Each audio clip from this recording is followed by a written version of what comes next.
Can all the single ladies say amen? Oh, you know what? If there are any handsome guys who love Jesus, like, I'm still available. So try to hit me up. You just won't know. Like, I'm 5'9", you know, I'm really smart and cute, but like... Yeah. All this and more, and it's starting right now on A New Thing Live. Are you ready? Welcome to A New Thing Live, where there's something new that awaits specifically just for you. We're so glad that you're here. We've got an amazing show lined up for you today. My name is Cyndi Galley. I am the host of this live news show. We launched in October, and we have been having a blast. But what's going on new in your life? How are you doing?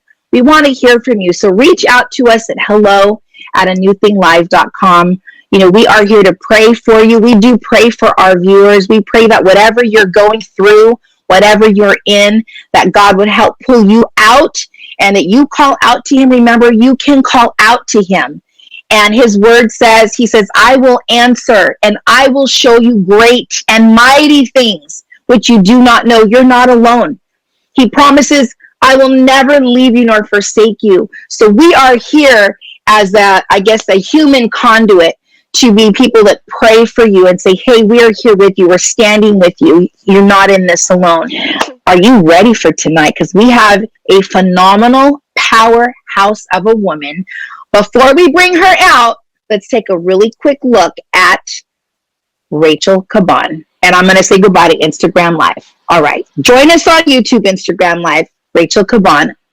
Let's go ahead and run that clip. And I believe that love is personified because we learn God is love. Jesus is love. Yes, it's all of this love. And if you go to 1 Corinthians, right, it's like God is love. Love is all of this is what it's all about.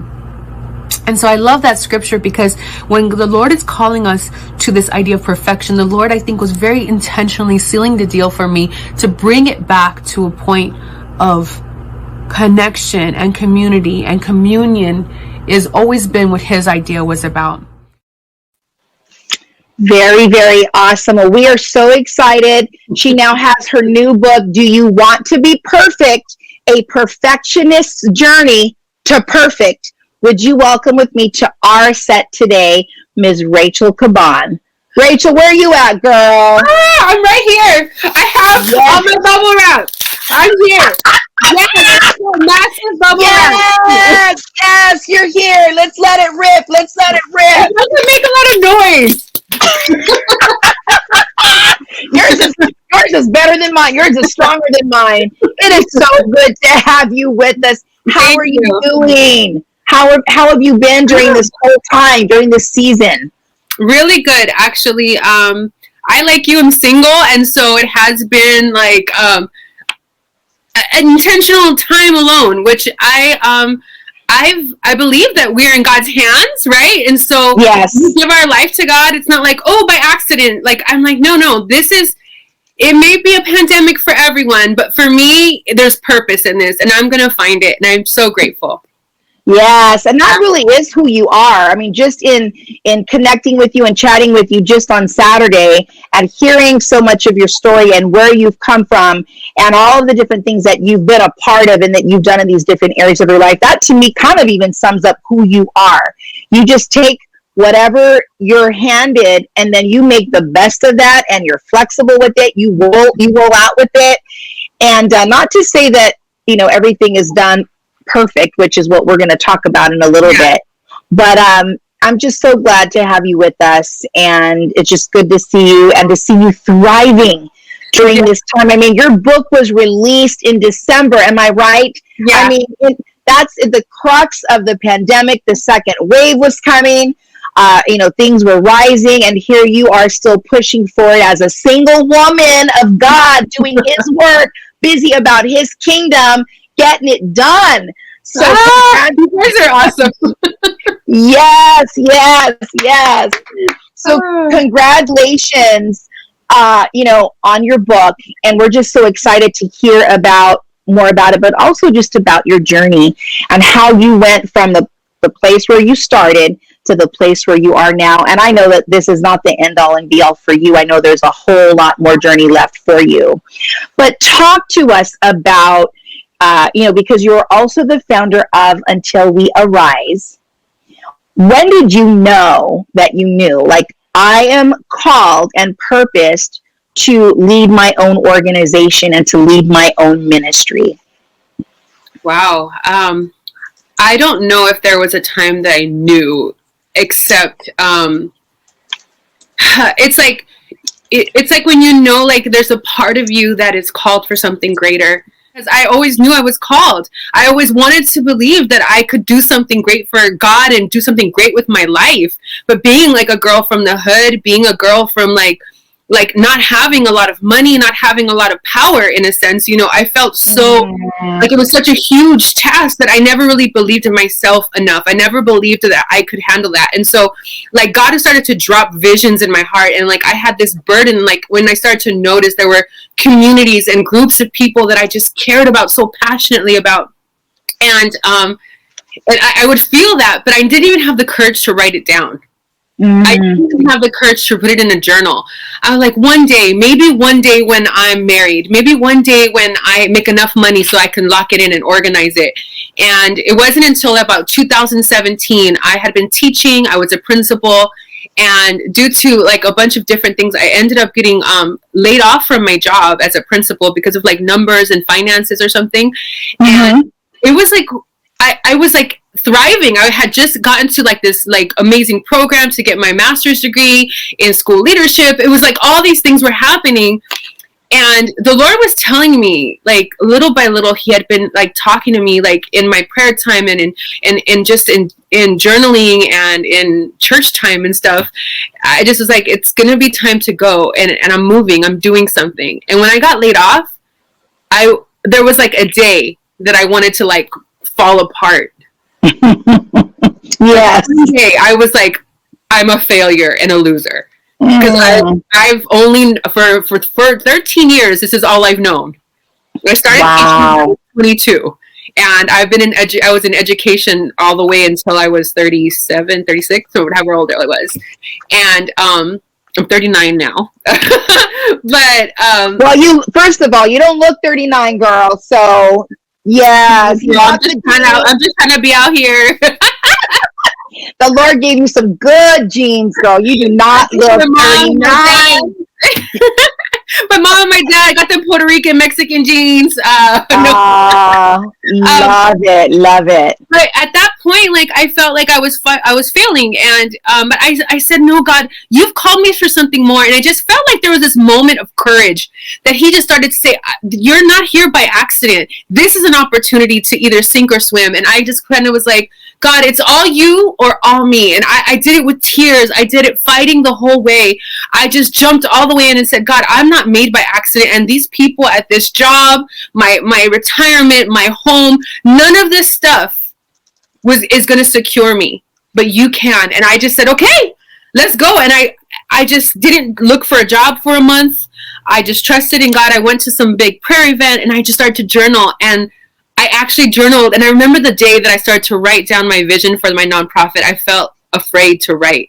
And I was afraid to write because I was like there's always that thought that somebody will see this and be like, what an idiot. You really, what did she think? She was never me. Like, somebody would laugh at it and see it. But wow. Paper, like, God just started to confirm it. And it was like, I started to speak it, and He started to give me the name for it. And that's how it happened. I just went for it. And it's been hard ever since. Yeah. It's hard, and it's also awesome. Yes, it's hard. It's awesome. It's invigorating. It's exciting. It's challenging, but you said something that's so important, journaling and writing it down. That, in Habakkuk, it says to write the vision down that he may run who reads it. I saw what God did for my family. And we lived with women in a rehab home when I was like a teenager. So I saw what happens when you don't do things the right way. And I was determined to do things right, because I believed that if I did everything right, then things would work out the way they were supposed to. And And when things like when I graduated college and I was still struggling financially, when I saved myself for marriage and I still like never got hitched, and everybody who was out there doing things like they got their man, like I'm like, what the heck? Like it just felt like everything was slipping through my fingers, and I had to like sit down and realize, okay, this is not what's going to define me. And like my teaching was the last thing I was like holding on to, like, no, but this is the thing I can control. I can be financially independent. I have my future secured. I can build the career ladder. I have a sense of my name and pride because I'm a teacher. If everything else was called, like, at least she's smart. At least she's helping people.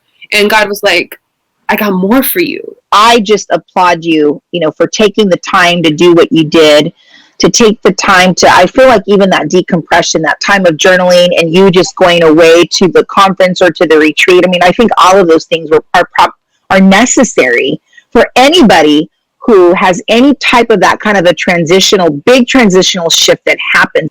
All of these things are important. All of these things bring healing. All of these things help bring hope and clarity. Here you are writing down your vision for your organization and your ministry. There are times that I wish I would have written things down because I'd be in the middle of something and I was like, ooh, that was good. And ooh, that's a great title for this. And then a day later, I can't remember what it was.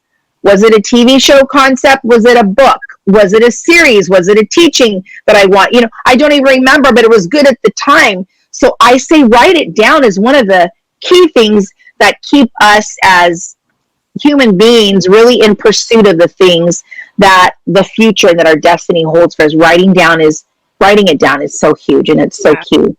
It helps you with your relationships. It helps you with planning vision. I even encourage Christians that I mentor to write down their prayers, write down conversations with people that we are holding bitterness towards. Write everything down because it allows you to think through the pain. It allows you to think through the hope. It allows you to think through everything and then go back. For me, there are moments like in the book I describe like moments of suicide and like I don't know, I know it's like in a later chapter, but it was a really hard time for me. But being able to write down those really hard moments of wanting to hurt myself and then looking back at them after God has carried me through, I'm like, wow, I'm not where I used to be. And it provides that. So I would recommend anybody, if you want to be a girl boss, no, if you want to be like, get a journal, one journal that you just keep with you all the time. And don't stress about it. Just write whatever you need to in that one journal. Put a date on it and keep it moving. One of the biggest things for me as a woman of color is realizing that authentic community and family has been broken down for a long time. So a lot of times, women, we bond, we build culture around food, around being in the kitchen, around conversation. And with the way our society in America is, a lot of that has been broken down. Families are broken and divided for a number of reasons, and people don't talk. And so what I started to do is just open up my house and throw it out on Facebook, like, hey, come on through. I'm going to have a brunch. And eventually, as people started coming, it was like, well, let's talk about God. Let's talk about what God says about women.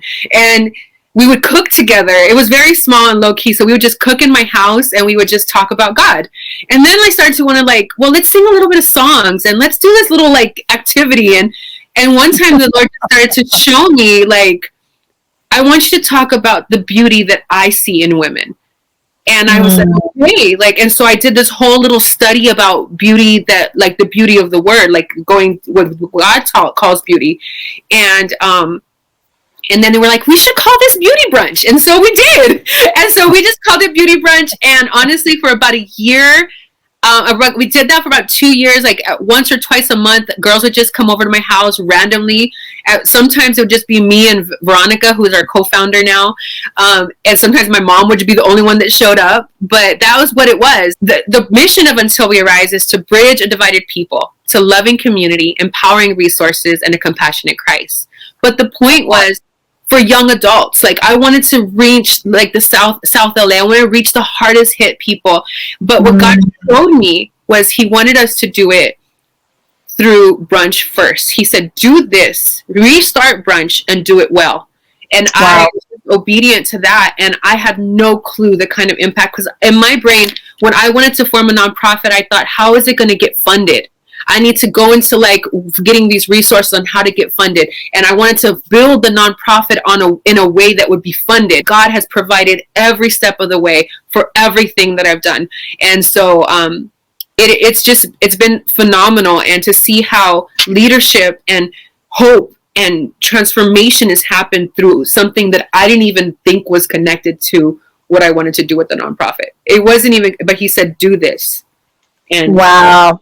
And now we're here, and I have a whole crew of women and now a few men too who have joined this journey and have, yeah. That is so powerful. The first thing really then is to be obedient. A lot of times I know that people, myself included, I've done this in the past where you don't really, you hear that, you feel that nudge, or you hear that, and then you think, oh, but like what you said, I don't have enough saved up. I didn't think I'd be doing this until I was married. There's so many excuses. There's so many reasons that we can list as to reasons to not do what the Lord is really nudging and asking us to do. But it's always that obedience. It's one of my favorite things when I read in the book of Joshua is he gave instruction, and then they had to step out and respond before he did his part. And it's like that all the time. So it's so good to see that. And now you're, mentoring women are being trained, your team is being trained, your team is learning by experience, in being firsthand in ministry with you. And it's just such a beautiful thing to see what you're doing and empowering and teaching and training other women, all because you said yes to the things that God's called you to do. If there's anything that any of you that are watching, she said she started off with the brunch. And so sometimes you don't want to start off because you want to do the whole thing. And it's like, just take that first step. Just do the one thing that you can right now. What is that one thing that you can do? Maybe it's meeting with somebody. Maybe it's having a conversation. Maybe it's reaching out to somebody. Maybe it's taking that class. Maybe it's buying that book. There's just that one thing. Maybe it's writing it down. Yeah. Yes. And we're going there. Yes. And so on that book specifically. I was going to say something to that though. I just really wanted to speak because it's so good. That was one of the hardest things, Cyndi. Like, I think for me, like, I'm a big picture person. So you're ahead of the game, girl. Like, yes, cut it up into pieces. No, I would have been like, how do we hoist this thing up so we can put it on a rotisserie? You can't. That's a lot of us who have vision. We see the whole thing. Like, we can see how it's going to look in 10 years. And we're like, yes, I want to be there already. And God's like, mija, cálmate, slow down.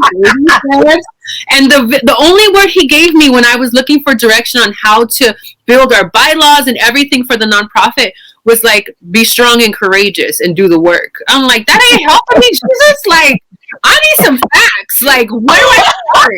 And he was like, be strong and courageous. I'm like, that is not like, I was so mad at God for like a month and a half. That is not a helpful word. But I just kept going, and I did obey that word, and I said, okay, and then that's this other thing. Be strong and courageous and do what's in front of you. We're waiting for other things to happen, and God is saying, do what's in front of you. And that's something what I would encourage you to take on. If right now you're saying, I want to do this, but you have children in front of you, take care of your children. You have just a friend who keeps on coming and crying out to you, pray for them. You have you don't have a big camera studio. Go like me. Just get a bunch of ghetto YouTube videos and just do it. Be obedient. You'll eventually get better. You can always delete the old ones. Like, just yes. Yes, girl. You just jumped on that Nike slogan real nice and tight. Just do it. I'm trying to get a sponsorship. No, I'm just kidding. Just kidding. So now we are going to transition into your book.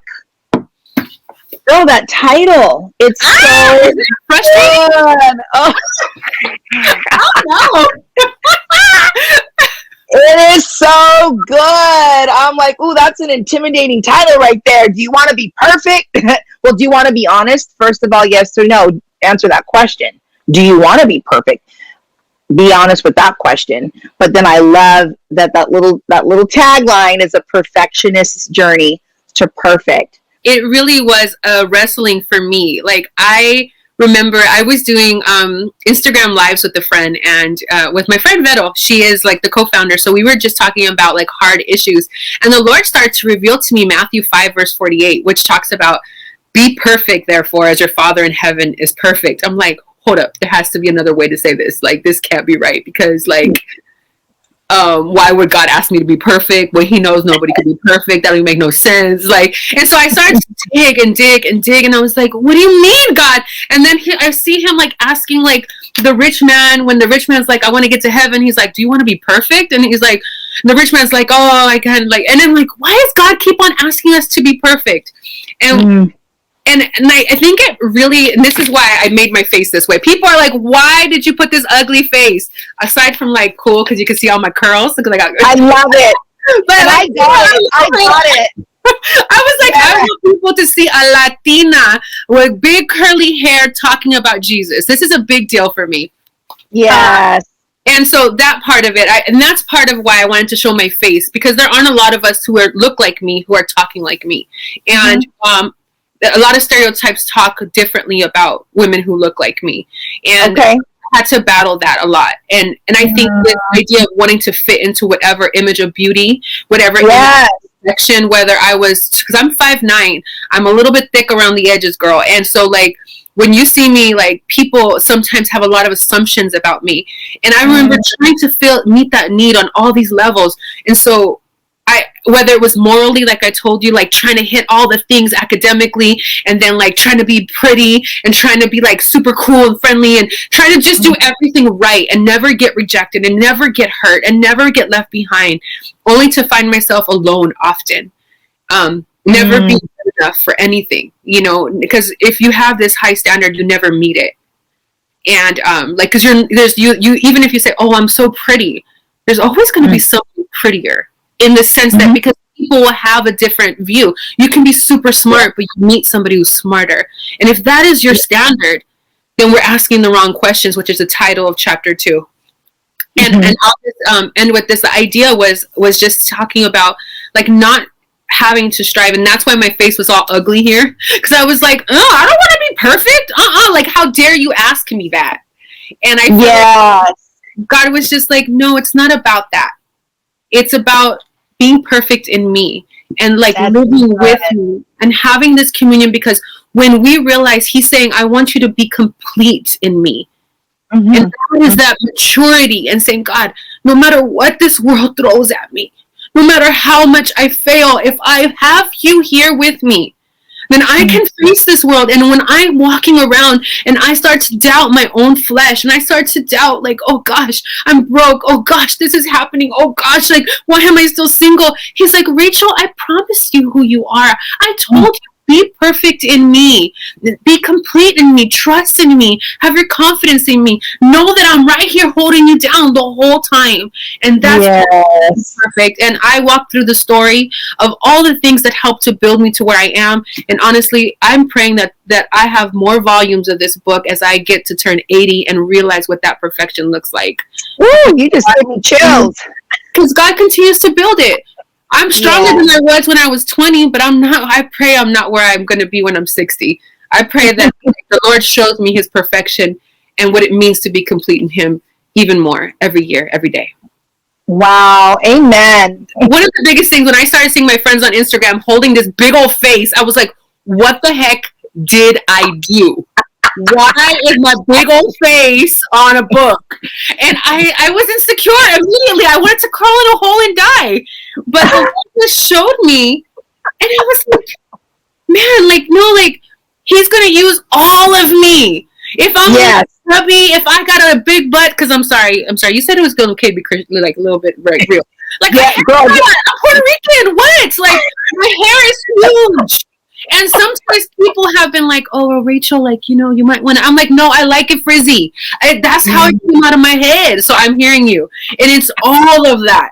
It's to embrace all of who you are, the confidence in who you are, that like my story doesn't have to look like anybody else's story to be proud of it. You know, like I'm Latina and my Spanish is not good, but I still speak it. And my girl Becca, she knows, because she's always speaking Spanish, and I'm like, oh my God, girl, your Spanish is so bad. but she keeps doing it. And and that's what it's about. It's walking in confidence. Walking in confidence. I love that. And I want to touch on a couple of other things before we start to wrap up. But you mentioned, I'm excited. I know there's so much. I always feel like it goes by so quickly. You talked about the fact that you're single. Yeah. Never married, still waiting on God's very best, saving yourself for God's very best. What has that been like, to be a woman in waiting and to know that there's still things that you need to do. There's still things that need to get done. What and who have you relied on in order for that to happen? And then what are some of the sacrifices that you've had to make as a single woman to be at the place where you are today? That's a lot. Let me think. Okay. So I had to really look at life completely differently. And in chapter 4, which I hope you guys read, is about my journey with dating. And I did some speed dating. I've done online dating. I did have a relationship for a long time, and I thought we were going to get married, and it didn't work out. And I just remember longing for. Let me go back to when I was 12. I'm not going to take it all the way there forever, I promise. But I remember writing in my journal. I remember writing in my journal once, or it was like a report. I was reading about one of the girls. I think her name was Hannah, and she was in the Holocaust, and she was writing. It wasn't Anne Frank. It was somebody else, and she was describing how she didn't want to be remembered as a girl who was all about boys. It might have been Anne Frank. I don't know. And I remember dang, I want to be that kind of girl who's not just about who she connects with. But then I spent all my teenage years being sad because I was tall and none of the boys liked me.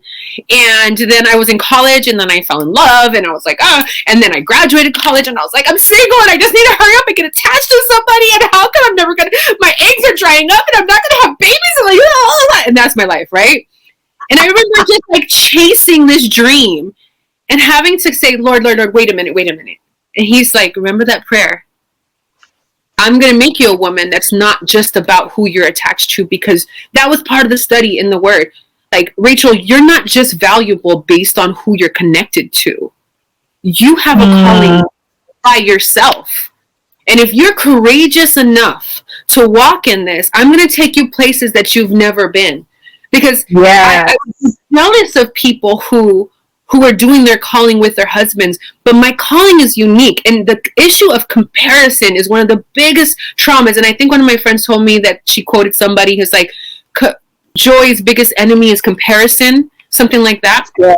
And I'm like, yes, the more I compared myself to how I was living compared to other people, if I was missing out on sex, if I was missing out on fancy trips with guys, if I was missing out on having babies early, I was so focused on that I was not embracing the joy of what I had in front of me. And the reality is, I have been able to pursue every dream that I desire. I'm walking in my dreams with the confidence that God is as I have given up to the Lord and say, whatever it is your way. I'm not sitting around waiting for my man. Yes. I'm building who I am the way God has called me to build. And I already know, because if it's my heart's desire, and I know it is, God is saying, I put that there. I'm going to give you a child. I'm going to give you a husband. Just do what I'm calling, because once you're at that place in your life, you don't get that time back. Your life is shifted. And we're so caught up in lust. People are so caught up on lust. It's not we don't have healthy relationships with people of the same sex. We don't even know how to enjoy a day, enjoy a sunset without all of what it looks like. And so I know I talk so around about everything, but it really is deep like that. I had to make the work happen deep, because it's not superficial. I got tired of dating because I'd rather hang out with my friends on some level, because dates were exhausting. Because then when I was going on dates with guys, I did all this online dating. And the Lord there was a season when the Lord was like, go ahead, have some fun, girl, meet guys. And then there was a time where God was like, no. And I was like, no, I'm going to do it anyway. And I would go on these dates with these guys. And then I started to meet all these great guys that checked off every item on my list, but they were not for me. And I was exhausted trying to be around them. And I was like, it ain't worth it. The right one's just going to have to come around when he comes around, because I can't force it. I refuse to. Amen. Amen to that. Can all the single ladies say amen? Oh, you know what? If there are any handsome guys who love Jesus, like, I'm still available. So try to hit me up. You just don't know. Like, I'm 5'9", you know, I'm really smart and cute, but like, yeah. And she's a girl boss, and she's fierce. She rocks them curls really well and beautifully.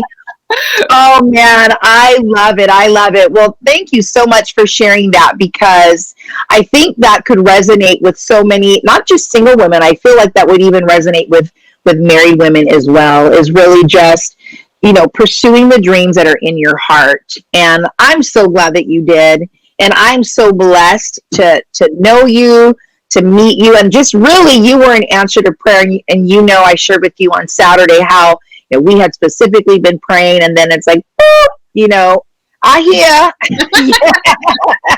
And just like, oh my goodness, I just was like, oh my goodness, Lord, thank you so much. So I've enjoyed having you, and your love and your laughter and your life, and God's got you. You already know that. You already know that. So I think you just keep doing what you're doing. Keep preaching your gospel. Keep spreading word. Keep stepping out in faith. And he's just going to continue to fill as you go. He's going to continue to do. He's going to continue to do. And then you won't have to be exhausted with the person he brings you, because then it's not going to be the work that goes into the work that it takes when you're with somebody that you're not supposed to be with. Pastor Monica had her on the first Monday of this month. And I love, she said it, she made a statement. She just said, when God brings it, I can't remember the way that she worded, but when he brings to it, he defends it. He does, he'll keep it. He'll protect it. When we do it ourselves, then we have to defend and keep and protect. And then what's our protection? How are we going to defend something better than God? No, we can never do that. It's like, it's ludicrous and insane to even think that we could. And so when she said that, I said, yes, that's it. That's it. And so, you know, I say yes to you because I'm 51, never married. I know that there's not a guy that I've dated that I should ever have said I do with, or I do too. So I'm thankful for that. But there are some of that have, and that's okay. There's grace. God is a God of grace, and he will give you the wisdom. Again, we talked about earlier, if you call out to him, he will give you those great and mighty things that you don't know, and he's a miracle working God. And so, you know, don't go, oh my goodness, I wish, you know, no, don't do that. We're just talking single girl to single girl, but the same God who's going to do it for us can do it for you in your marriage. And maybe you've already been married and then now you're no longer, and he'll do the same. He'll bring that healing and that wholeness that is needed, and he'll walk you. If you allow him, he will walk you to the place that he's always intended for you.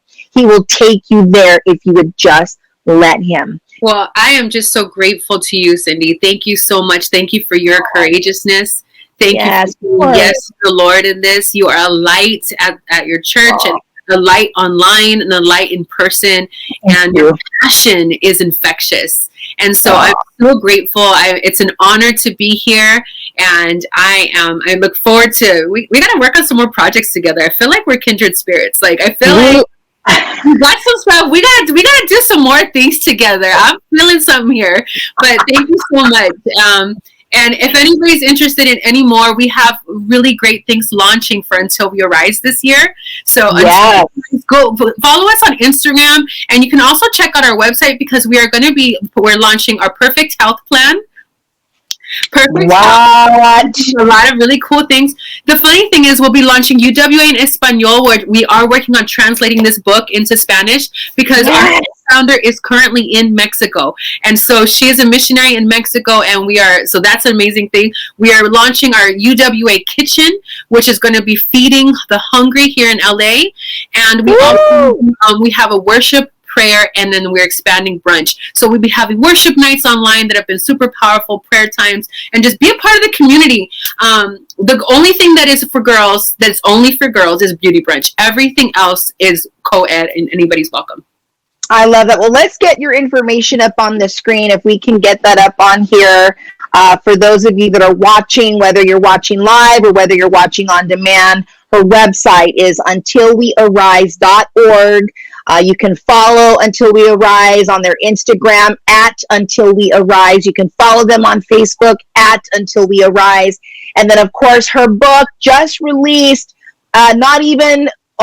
just a little over a month ago, December. It was released in December. On Amazon, you can find Do You Want to Be Perfect? A Perfectionist's Journey to Perfect. I love that. God is so brilliant.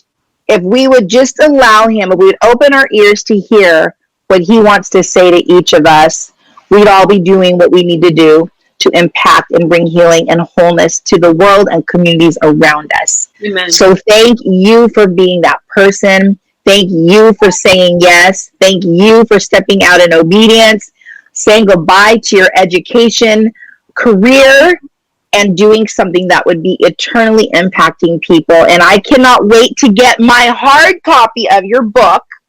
And we're also going to be giving away a book as well. We do have a game. I don't know that we have enough time to do that game. We had a little game situated so that we could have somebody that would be able to win. For those of you that are watching, whether on YouTube or Facebook, and of course this is from the live audience, so for those that are watching on demand, some people are so sweet. Sometimes I'll see in the on demand comments that they're still entering the contest, and I go, oh, I just love that. Let's go ahead and bring out the little game. So this is for those of you that are on Instagram, and for those of you that are on Facebook. It's a really simple game. It's called What's That, or What Is That? Do we have that little? There we go. Yeah, what's that? Okay, so it's only two things. So this first thing is for those of you that are on YouTube. This first image, and the first person that tells us what this image is, you have, we're going to give you 10 seconds. 10 seconds. So let me get my little alarm clock to go. My little stopwatch. Okay, so the first person on YouTube. Okay, we're going to get 5 more seconds, and then we're going to call it a day on YouTube. Okay, stop. Okay. Come on, guys. Let's see here. We have somebody that said, Griselda said fish. Sophia said rock. And Jose Caban said tortoise. Adeline Caban said turtle. Griselda said igloo. Who's the first person that said turtle? Oh my gosh. Is that Griselda? Let's see. 808 turtle. Yes. And then 809 tortoise. Okay. Can we show what it really is? Oh! Turtle tortoise. All right. So congratulations to Griselda. She looks like she was the first person to say turtle tortoise. Great job, everyone else on igloo, turtle, tortoise, fish, rock. I'm glad my mom didn't win. I'm glad my mom and dad didn't win. The Cabans are my mom and dad. That is funny. The parents get real involved, and so we love that. We love that. Okay, congratulations to the wonderful winners. You will be getting your book. We will be ordering that for you. So please, if you can direct message us or private message us, or even at hello@anewthinglive.com, and let us know where we can mail that. We're going to hop on Amazon. We're going to order that for you so that you get your very own copy of Do You Want to Be Perfect? And I really believe that book is going to just strengthen you and empower you. And then when it empowers you, then you're able to use that to empower others. So we don't want to be just silent about this book that we love reading. We want to tell people about it so that they too can have those same experience, the same freedom that every one of us are going to experience as we read that book. So read that book. We've got we want to hear some wonderful testimonies about what God is going to do in your life and through your life as you read that book. Well, Rachel, you have been such a wonderful joy, girl. Just a breath of fresh air on our set. Thank you for giving us your time. Thank you for sharing your heart and your story with us. I know that everybody like myself is strengthened, and I hope that every one of you, that there's something that you know that God has put in your heart. There's something that he's asking you to do. Just take that first step. Yes. Just take that first step. Just do that. And Rachel, again, thank you. Blessings to you and to your ministry. I'm excited about the events and all the other things that you have coming out. And again, let's put her website up on there so that people can just take a look one more time, untilwearise.org. And if you haven't yet followed them on Instagram and Facebook, please do that. What would you say? Thank you. We love you. Bless you to you, Rachel. Thank you. Again, we're expecting some good things to continue to come out of your ministry. And so we look forward to having you back with us here on Anything Live. Thank you for having me. Oh, thank you so much. Bye-bye. Bye. Oh, what a powerhouse. That woman is fierce. And I love that she's so locked into what God is asking her to do. It's like, it doesn't matter what's happening to the left. It doesn't matter what's happening to the right. No, she's going for it. And every one of us are called to go for it. To go for it. Just do it. Just do that new thing that's in your heart. Take that first step. And we didn't get into a whole lot of community, but I know that for Rachel, community is huge. When you look at her team and you see those beautiful women there at those beauty brunches, community really helps to hold you accountable and to help push you towards those things that are already in your heart. So do that. Find your community, find your tribe, write it down, and then let's all together, let's make some waves in 2021. Can we do that? Can we just make some waves happen in 2021? I'm so excited about that. And if you don't follow us, you might be watching us on YouTube. We want to welcome you. Thank you so much for watching us. Would you just hit that subscribe button and hit that notification bell? Every Monday, we have an amazing person who comes and shares what new thing is happening in their life. And I tell you, every episode, I'm so strengthened. I'm so blessed. I'm so excited. This one, I have to tell you, that I had a lot of goosebumps, Rachel. So yes, girl, there's a whole lot of collaboration that's, I believe, on the horizon for us. I'm super excited about that. But if you don't yet follow us, follow us on Instagram. We are a new thing.live. And on Facebook, we're a new thing.live. And then our website is a newthinglive.com. And then, of course, YouTube. And so we want to, again, just say thank you to Rachel. Thank you to her ministry. We're super excited about this new release of her book. And if you haven't yet, if you say, well, I can't just yet, we'll put it on your wish list then. Just keep it on the forefront of your mind. We want to support her and the work of her hands. You always want to invest your money and your time and support things that are impacting people where there's a good work being done. You always want to invest in good fruit and good land where there's going to be a good harvest. And Rachel Caban is that very thing. She is good land to invest in. So thank you so much for watching. We're excited that you're a part of our A New Thing Live community. Have a great week. Remember, always, there's something new specifically for you. Don't run away from it. Even if you're not ready to take that next step, just keep it right here, because there is that one new thing and it's just for you to do. And we're here to help you do it. Have a great week, and we'll see you next Monday on A New Thing Live.